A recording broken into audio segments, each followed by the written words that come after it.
नमस्कार प्यारे विद्यार्थियों, TAV model public school Sita सामांगी आज की ई कक्षा में आपका स्वागत है। मैं आपकी विषय अध्यापिका आज आपको आपकी कक्षा पहली में पढ़ाने जा रही हूँ पाठ 16 मस्त कलंदर भाग 1। प्यारे बच्चों, आज हम पढ़ने वाले हैं मस्त कलंदर, है ना।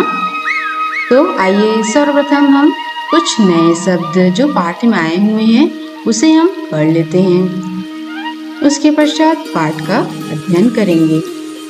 तो आइए आप भी मेरे साथ साथ जो पाठ में नए शब्द आए हैं उसको मेरे साथ उच्चारण करेंगे। चलिए प्रारंभ करते हैं। आपको भी मेरे साथ साथ उच्चारण करते जाना है। पहला शब्द है पत्थर। कृपया, कूदफांद, गिब्बन। कैसे पढ़ेंगे इसको? गिब्बन। आवाज, उदबिलाव। कैसे पढ़ेंगे इसको? उदबिलाव। मनमौजी, मस्त। चिड़ियाघर, सलाखों, चोंच, बाड़ों, पिंजरे, लंबे, किल्ला। और ये है अंतिम शब्द कलंदर। तो ये है पाठ में आए कुछ नए शब्द। इन शब्दों को हम पाठ में पढ़ेंगे, साथ में पाठ का अध्ययन भी करेंगे। आइए पाठ प्रारंभ करते हैं। प्यारे विद्यार्थियों, इस पाठ में चिड़ियाघर के बारे में बताया गया है। आप भी चिड़ियाघर गए होंगे, तो आइए चिड़ियाघर में पहुंचकर कैसा लगता है उसके बारे में हम इस पाठ के माध्यम से जानेंगे। और वहाँ चिड़ियाघर में कौन कौन से जानवर रहते हैं। चलिए शुरू करते हैं। चिड़ियाघर पहुंचकर सभी बच्चे खुश थे। सबसे पहले उन्होंने उदबिलाव देखे। कहाँ पहुंचे सबसे पहले? सभी बच्चे चिड़ियाघर। चिड़ियाघर में पहुंचकर सभी बच्चे बहुत खुश हुए। आपको भी बहुत सारे जानवर देख के बहुत खुशी होती है ना। छोटे छोटे जानवर देखते हैं तो हमको बहुत प्रसन्नता होती है। वैसे ही ये सभी बच्चे भी बहुत खुश हुए सभी जानवर को देखकर। सबसे पहले उन्होंने कौन से जानवर देखे? उदबिलाव। देखिए उदबिलाव कहाँ पर से? ये है उदबिलाव। वे मछलियाँ खा रहे थे। देखो तो उदबिलाव क्या खा रहे हैं? मछलियाँ।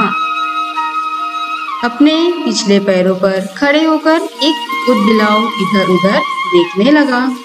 बच्चों ने तालियां बजाई।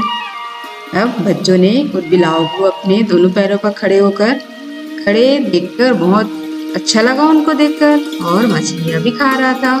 तो यह दृश्य देखकर बच्चों को बहुत अच्छा लगा और उन्होंने जोर से तालियां भी बजाई।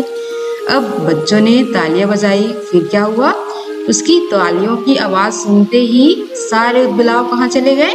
पानी में चले गए, है ना। बच्चों को देखकर वो उदबिलाव डर गए और अब उनसे बचने के लिए पानी में चले गए, है ना।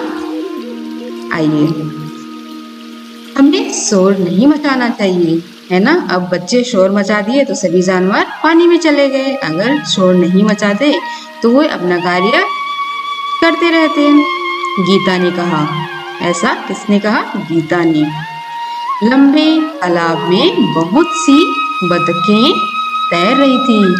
तालाब में और क्या क्या था? बतख भी थी, वो भी तैर रही थी। कैसी थी? छोटी बड़ी तरह तरह के रंगों वाली, जो अलग अलग के रंगों वाली बतखें भी क्या थी? तालाब में तैर रही थी। अचानक कोई बतख डुबकी लगाकर एक छोटी मछली चोंच में दबाकर खा लेती थी। जो बतख थी वो क्या करती थी? डुबकी लगाती पानी में और मछली निकालकर मुंह में दबाकर खा लेती। डुबकी कर तो तब पानी में कूदना। पानी में डूबकर उन्होंने क्या करती है? बतख मछलियों को खा लेती है दबाकर। आगे देखते हैं और क्या क्या होता है चिड़ियाघर में। दूर लंबी गर्दन वाला जिराफ। देखा ना, देखो यही है जिराफ। इसकी गर्दन बहुत बड़ी होती है, बहुत लंबी होती है। दूर लंबी गर्दन वाला जिराफ पेड़ों की पत्तियां खा रहा था। अब गिब्बन बंदर की आवाज सारे चिड़ियाघर में गूंज जाती थी। जो बंदर था गिब्बन बंदर, उसकी जो आवाज है वो पूरे चिड़ियाघर में गूंजती थी। जोर जोर से आवाजें निकालता है वो, है ना। बंदर की आवाज आपने सुनी ही होगी, कैसे आवाज करते हैं। तो प्यारे विद्यार्थियों, ये थी मस्त कलंदर पाठ के भाग 1। इसमें हमने क्या क्या देखा और कौन कौन से जानवर देखे, आपको समझ में आया ना। उन्होंने कैसे कैसे बर्ताव करते हैं सबके साथ। वो जानवर अपने आसपास होने वाले वातावरण में जो बदलाव देखते हैं, फिर बच्चों के शोर मचाने से चले जाते हैं। तो ये थी आज के पाठ की भाग 1। अब हम करेंगे इसके अभ्यास कार्य। प्रश्न पहला, नीचे दिए गए प्रश्नों के उत्तर लिखिए। क, बच्चे कहाँ पहुंचकर खुश थे? इसका उत्तर होगा बच्चे चिड़ियाघर पहुंचकर खुश थे। ख, ऊदबिलाव क्या खा रहे थे? तो ऊदबिलाव क्या खा रहे थे हमने पढ़ा था ना। हाँ, उसका उत्तर आपको लिखना है। जिराफ की गर्दन कैसी थी? हाँ, जिराफ की गर्दन लंबी थी, है ना। तो ये थे आज के गृह कार्य जो आपको करने हैं। तो प्यारे बच्चों, आज के लिए बस इतना ही। अगले वीडियो में हम इस पाठ के आगे पाठ को पढ़ेंगे। तब तक के लिए धन्यवाद।